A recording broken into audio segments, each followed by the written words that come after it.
Chapter 31. Just after 1 o'clock, I take coffee up to the second floor study. The door, as always, is open. Miss Psyche is standing by the window gazing outside, one hand resting on the window sill, lost in thought, unaware that her other hand's fingering the buttons on her blouse. This time there's no pen or writing paper on the desk. I place the coffee cup on the desk. A thin layer of clouds covers the sky, and the birds outside are quiet for a change. She finally notices me and pulls back from her thoughts, comes away from the window, sits down at the desk, and takes a sip of coffee. She motions for me to sit in the same chair as yesterday. I sit down and look at her across the desk, sipping her coffee. Does she remember anything at all about what happened last night? I can't tell. She looks like she knows everything, and at the same time, she doesn't know a thing. Images of her naked body come to mind, memories of how different parts felt. I'm not even sure that was the body of the woman who's here in front of me. At the time, though, I'm 100% sure.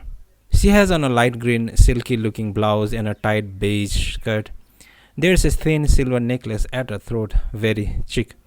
Like some neatly crafted object, her slim fingers on the desk are beautifully intertwined. So do you like this area now? She asks me. Do you mean Takamatsu? Yes. I don't know. I haven't seen much of it. Just a few things along the way. This library, of course, a gym, the station, the hotel, those kinds of places. Don't you find it boring? I shake my head. I don't know yet. I haven't had the time to get bored, and cities look the same anyway. Why do you ask? Do you think it's a boring town? She gave a slight shrug. When I was young, I did. I was dying to get out, to live here and go someplace else, where something special was waiting, where I could find more interesting people. Interesting people? Miss Psyche shakes her head slightly. I was young, she says. Most young people have that feeling, I suppose, haven't you? No, I never felt that if I go somewhere else, there will be special things waiting for me. I just wanted to be somewhere else, that's all. Anywhere but there. There? Nogata, Nakano Ward, where I was born and grew up. At the sound of this name, something flashed across her eyes. At least, it looked like it.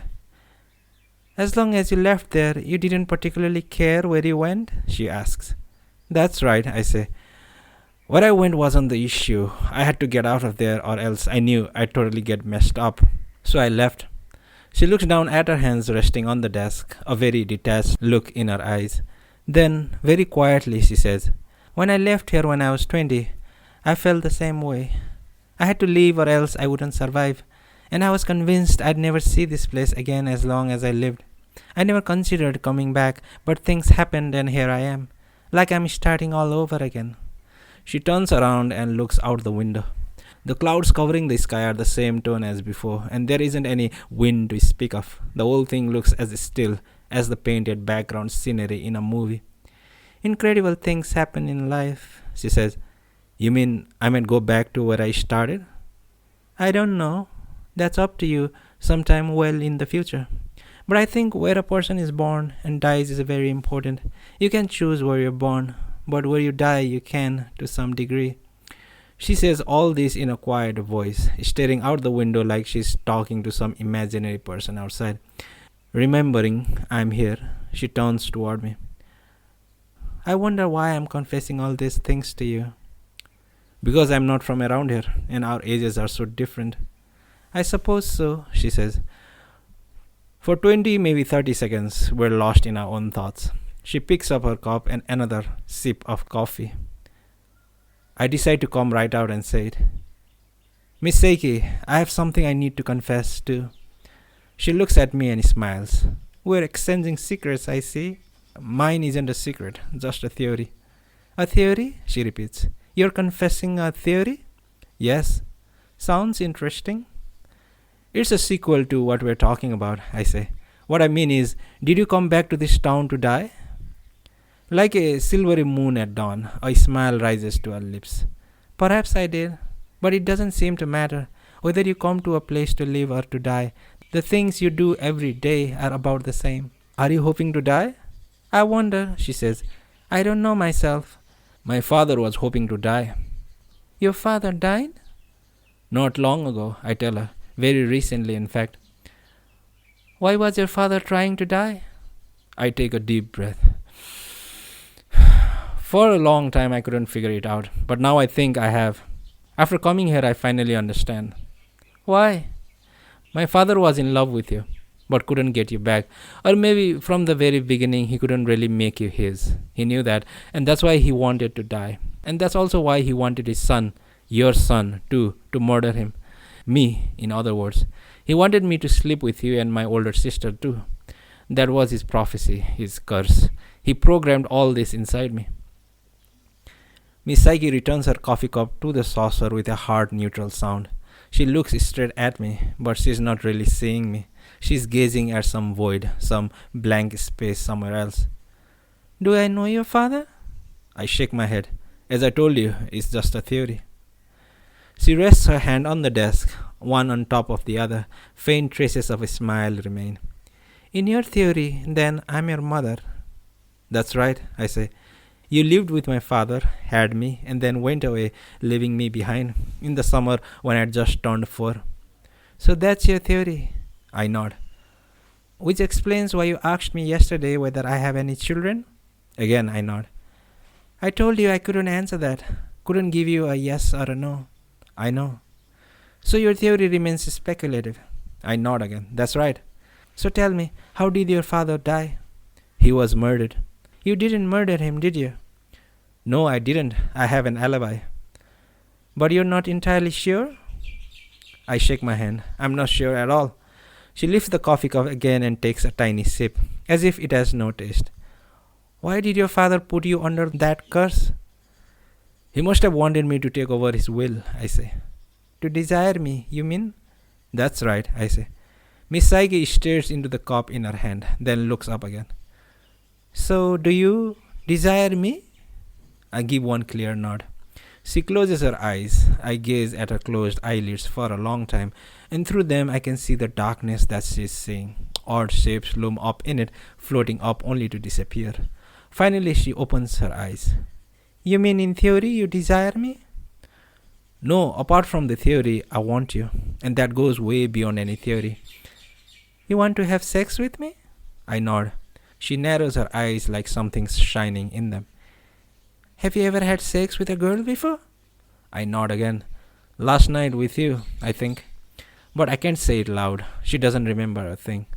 Something close to a sigh escapes her lips. Kafka, I know you realize this, but you're 15 and I'm over 50. It's not that simple. We're not talking about that sort of time here. I know you when you were 15. And I'm in love with you at that age. Very much in love. And through her, I'm in love with you. That young girl's still inside you. Asleep inside you. Once you go to sleep, though, she comes to life. I've seen it. She closes her eyes once more, her eyelids trembling slightly. I'm in love with you, and that's what's important. I think you understand that. Like something rising to the surface of the sea from deep below, she takes a deep breath. She searches for the words to say, but they lie beyond her grasp. I'm sorry, Kafka, but would you mind leaving? I'd like to be alone for a while, she says, and close the door on your way out. I nod, stand up, and start to go, but something pulls me back. I stop at the door, turn around, and walk across the room to where she is. I reach out and touch her hair. Through the strands, my hand brushes her small ear. I just can't help it.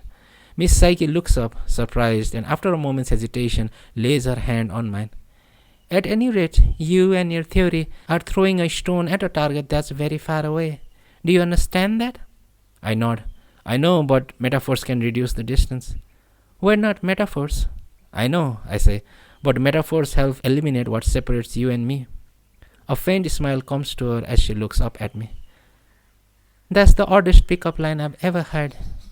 There are a lot of odd things going on, but I feel like I'm slowly getting closer to the truth. Actually getting closer to a metaphorical truth? Or metaphorically getting closer to an actual truth? Or maybe they supplement each other? Either way, I don't think I can stand the sadness I feel right now. I tell her, I feel the same way. So you did come back to this town to die? She shakes her head.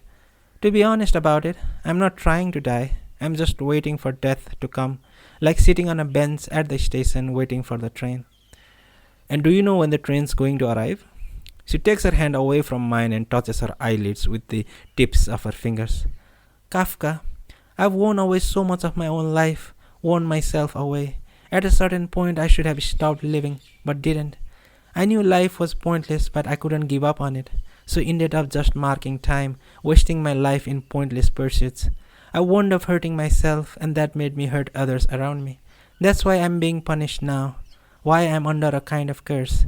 I had something too complete, too perfect once, and afterward, all I could do was despise myself. That's the curse I can never escape. So I'm not afraid of death. And to answer your question, yes, I have a pretty good idea of when the time is coming. Once more, I take her hand in mine. The scales are shaking, and just a tiny weight would send them tipping to one side or the other. I have to think. I have to decide. I have to take a step forward. Miss Psyche, would you sleep with me? I ask. You mean even if I were mother in that theory of yours? It's like everything around me is in flux, like it all has doubled meaning. She pondered this. That might not be true for me, though. For me, things might not be so nuanced. It might be more like all or nothing. And you know which it is? She nods. Do you mind if I ask you a question? About what? Where did you come up with those two chords? Chords? The ones in the bridge in Kafka on the Shore. She looks at me. You like them? I nod. I found those chords in an old room, very far away. The door to the room was open then, she says quietly. A room that was far, far away. She closes her eyes and sinks back into memories. Kafka, close the door when you leave, she says, and that's exactly what I do. After we close up the library for the night, Oshima drives me to a seafood restaurant a little way away. Through a large window in the restaurant, we can see the night sea, and I think about all the creatures living under the water. Sometimes you've got to get out and eat some decent food, he tells me. Relax. I don't think the cops have staked the place out. We both needed a change of scenery. We eat a huge salad and split an order of paella. I'd love to go to Spain someday, Oshima says. Why Spain? To fight in the Spanish Civil War. But that ended a long time ago. I know that. Lorca died and Hemingway survived, Oshima says. But I still have the right to go to Spain and be part of the Spanish Civil War. Metaphorically. Exactly, he says, giving me a wry look. A hemophiliac of undetermined sex who's hardly ever stood foot outside Shikoku isn't about to actually go off to fight in Spain, I would think. We attack the mound of paella, washing it down with Perrier. Have there been any developments in my father's case? I ask. Nothing to report really, except for a typical smug memorial piece in the arts section. There hasn't been much in the papers. The investigation must be stuck. The sad fact is the arrest rate's been going down steadily these days, just like the stock market, I mean. The police can't even track down the son who's disappeared. The 15-year-old youth. 15 with a history of violent behavior, Oshima adds. The obsessed young runaway. How about that incident with things falling from the sky? Oshima shakes his head. They're taking a break on that one. Nothing else weird has fallen from the sky, unless you count that award-winning lightning we had 2 days ago. So things have settled down? It seems like it. Or maybe we're just in the eye of the storm. I nod, pick up a clam. We yank out the meat with a fork, then put the shell on a plate full of empty shells. Are you still in love? Oshima asks me. I nod. How about you? Am I in love, do you mean? I nod again. In other words, you're daring to get personal and ask about the antisocial romance that colors my warped homosexual gender identity disordered life? I nod and he follows suit. I have a partner, yes, he admits. He makes a serious face and eats a clam. It's not the kind of passionate, stormy love you find in a Puccini opera or anything. We keep a careful distance from each other. We don't get together that often, but we do understand each other at a deep, basic level. Understand each other? Whenever Hayden composed, he always made sure to dress formally, even to wearing a powdered wig. I look at him in surprise. What's Hayden got to do with anything? He couldn't compose well unless he did that. How come? I have no idea. That's between Hayden and his wig. Nobody else would understand. Inexplicable, I imagine. I nod. Tell me, when you're alone, do you sometimes think about your partner and feel sad? Of course, he says. It sometimes happens. When the moon turns blue, when birds fly south. Why, of course, I ask. Anyone who falls in love is searching for the missing pieces of themselves. So anyone who's in love gets sad when they think of their lover. It's like stepping back inside a room you have fond memories of, one you haven't seen in a long time. It's just a natural feeling. You're not the person who discovered that feeling, so don't go trying to patent it, okay? I lay my fork down and look up. A fond old faraway room? Exactly, Oshima says. He holds his fork straight up for emphasis. Just a metaphor, of course. Miss Psyche comes to my room after 9 that night. I'm sitting at the desk reading a book when I hear her golf pull into the parking lot. The door slams shut. Rubber-soled shoes slowly crunch across the parking lot, and finally there's a knock at my door. I open the door and there she is. This time she's wide awake. She has on a pinstripe silk blouse, thin blue jeans, white deck shoes. I've never seen her in pants before. I haven't seen this room in a long time, she says. She stands by the wall and looks at the painting.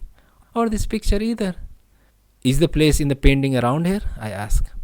Do you like it? I nod. Who painted it? A young artist who boarded that summer with the Komuras, she says. He wasn't very famous, at least at that time. I've forgotten his name. He was a very friendly person though, and I think he did a good job with the painting. There's something, I don't know, powerful about it. I sat beside him the whole time and watched him work. I made all kinds of half-joking suggestions as he painted. We got along well. It was a summer a long time ago. I was 12 then. The boy in the painting was 12 too. It looks like the sea around here. Let's go for a walk, she says. I'll take you there.